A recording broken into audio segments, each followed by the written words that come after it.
எனக்கு அன்பான தேவனுடைய பிள்ளைகளே, கிறிஸ்தவர்களாகிய நமக்கு 1000 வேலை இருக்கு, 1000 பிரச்சனை இருக்கு. நான் இல்லைன்னே சொல்ல மாட்டேன். ஆனால் இந்த வேலைகளுக்கு மத்தியில், பிரச்சனைகளுக்கு மத்தியில் நாம் தேவனுக்கு முன்பாக எப்படி இருக்கோங்கிறத கொஞ்சம் நிதானித்து பாருங்க. உலக பிரகாரமான வேலையை விழுந்து விழுந்து செய்கிறோம். ஒரு சாதாரண ரேஷன் கடையில் போய் நின்று ஜாமான் வாங்குறத எடுத்துக்கிடுங்க, கரெக்டாக போயிடுறோம்ல. இன்னைக்கு மண்ணெண்ணெய் ஊற்றுவாங்கன்னு தெரிஞ்சு மண்ணெண்ணெய் ஊற்றுற அன்னைக்கு கண்டிப்பாக போயிடுறோம். ஏன்னா அடுத்த நாள் போனால் மண்ணெண்ணெய் கிடைக்காது. ஒரு மண்ணெண்ணெய் வாங்குறதுக்காக வீட்டில் 1000 வேலை இருந்தாலும் அதை போட்டுட்டு ரேஷன் கடையில் போய் நிற்கும். ஆமாவா இல்லையா? உங்கள் பிள்ளைகளை ஸ்கூலில் சேர்க்கணும். நீங்கள் எந்த பொசிஷனில் வேலை பார்த்தாலும் உங்கள் பிள்ளைகளை ஸ்கூலில் சேர்க்கணும், அட்மிஷன் போடணுங்கிறதுக்காக அந்த வேலையை விட்டுட்டு வந்து உங்கள் பிள்ளைகளுக்கு ஸ்கூலில் அட்மிஷன் போடுறீங்க. ஆமாவா இல்லையா? ஆனால் தேவ சமூகத்தில் அமர்ந்து ஜெபிக்கிறதுக்கு மட்டும் பாருங்க, நம்ம நேரத்தை ஒதுக்குறதே இல்லை. ஐயோ, இன்னைக்கு காலையிலே எங்கள் மாப்பிள்ளை மெட்ராஸ் போகணும் அப்படின்னா 3 மணிக்கு எழும்பி என்ன பண்ணுறோம், எல்லா வேலையும் செஞ்சு அவங்க ஊருக்கு புறப்படுறதுக்கு தயாராக செஞ்சு கொடுத்துட்றோம். ஆனால் தேவ சமூகத்தில் உட்கார்ந்து அமர்ந்து ஜெபிக்கணும்னா எங்கே பிரதர் நேரம் இருக்கு? என்னது, எங்கே பிரதர் நேரம் இருக்கு? இப்போ கவனிங்க, நம்மை படைத்த தகப்பனும் தேவனுமாகிய கர்த்தருடைய பாதத்தில் அமர்ந்து ஜெபிக்கிறதுக்கு நேரம் இல்லைன்னு சொல்கிறோன்னா, நேரம் இல்லைங்கிறது காரணம் அல்ல, நாம நேரத்தை ஒதுக்கலைங்கிறது தான் காரணம். நமக்கு இருக்கிற 1000 பழுவுகளுக்கு மத்தியில் தேவ சமூகத்தில் அமர்ந்து ஜெபிக்கணுங்கிற நேரத்தை நீங்க தான் ஒதுக்கணும்.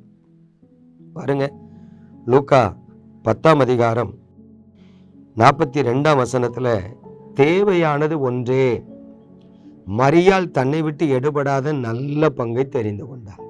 பிரியமான தேவனுடைய பிள்ளைகளே, இயேசு கிறிஸ்து வீட்டுக்கு வந்திருக்கார். இயேசு கிறிஸ்து மார்த்தாளுக்கும் மரியாளுக்கும் யாரு? கெஸ்ட். மார்த்தாள் என்ன நினைக்கிறா? வந்த ஏசப்பாவுக்கு சாப்பாடு செய்யணும். மரியாள் என்ன நினைக்கிறா? வந்த ஏசப்பா என்ன சொல்லுகிறாருன்னு அவர் பாதத்தில் உட்காந்து கவனிக்கணும். 2 தாங்க வித்தியாசம். இப்ப மார்த்தாள் ஒத்தையில வேலை செய்யறா. அவ பிரியாணி போடுறாளா, சோறு முங்குறாளா நமக்கு தெரியாது. ஆனா ஒத்தையில வேலை செய்யற அவளுக்கு கஷ்டமா இருக்கு. என் தங்கச்சி கூட வந்து உட்காந்து ஹெல்ப் பண்ண நல்லா இருக்குமே. இந்த கம்ப்ளைண்ட்டை ஆண்டவர்கிட்ட கொண்டு போய் சொல்றா. ஆண்டவரே பாருங்க, நான் எவ்வளவு வேலை செய்யறேன், இந்த மரியாள் உங்க பாதத்தில் சும்மா உட்கார்ந்துருக்காள. அப்பதான் ஆண்டவர் சொல்றாரு, நீ அநேக காரியங்களை குறித்து கவலைப்பட்டு கலங்குகிறாய், மரியாளோ தன்னை விட்டு எடுபடாத நல்ல பங்கை தெரிந்து கொண்டார். பிரியமானவர்களே, இந்த பூமியில நீங்க ஆசீர்வாதமா வாழணும்னா உங்களை ஆசீர்வாதமா வாழ வைக்கிறது யாரு? கர்த்தர். நீங்க சமாதானமா வாழணும்னா உங்களை சமாதானமா வாழ வைக்கிறது யாரு? கர்த்தர். உங்கள் பிள்ளைகள் காரியங்கள் எல்லாம் மேன்மையா இருக்கணும், உங்க பிள்ளைகளுடைய காரியங்கள் எல்லாம் வாய்க்கணும்னா அதை வாய்க்கு பண்ணுகிறது யாரு? கர்த்தர்.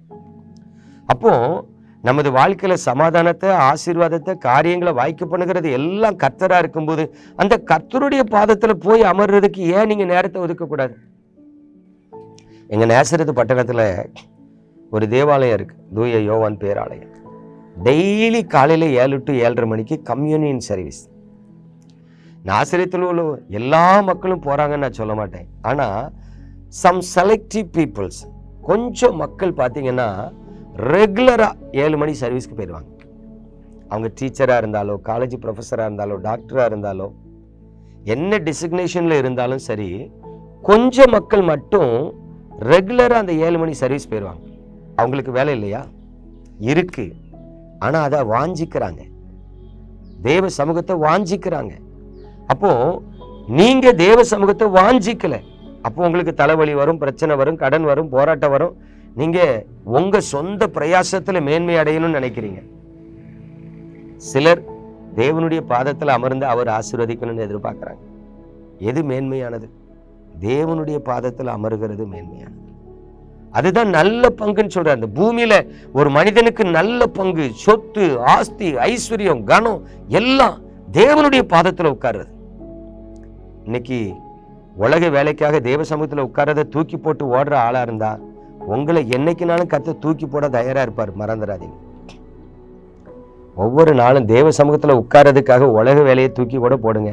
நாளைக்கு செஞ்சுக்கலாம், ஐயா இன்னைக்கு நான் ஜெபிக்கணும், அப்படி உட்கார்ந்து நல்ல பங்கு தெரிந்து கொள்ளுங்க. நீங்களும் உங்கள் பிள்ளைகளும் ஆசீர்வாதமாக இருப்பீங்க. ஜெபிப்போமா?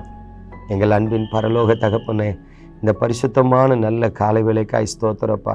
உங்கள் கிருபையின் கரத்தில் உமது பிள்ளைகளை தருகிறேன். தேவரீர் உமது பிள்ளைகள் தங்களை விட்டு எடுபடாத நல்ல பங்கை தெரிந்து கொள்ள நீர் உதவி செய்யும். இயேசு கிறிஸ்துவின் அற்புத நாமத்தில் ஸ்தோத்திரிக்கிறேன், ஜெபிக்கிறேன், ஆசீர்வதிக்கிறேன். ஜெபம் கேளும் எங்கள் ஜீவனுள்ள பரம தகப்பனே. ஆமென்.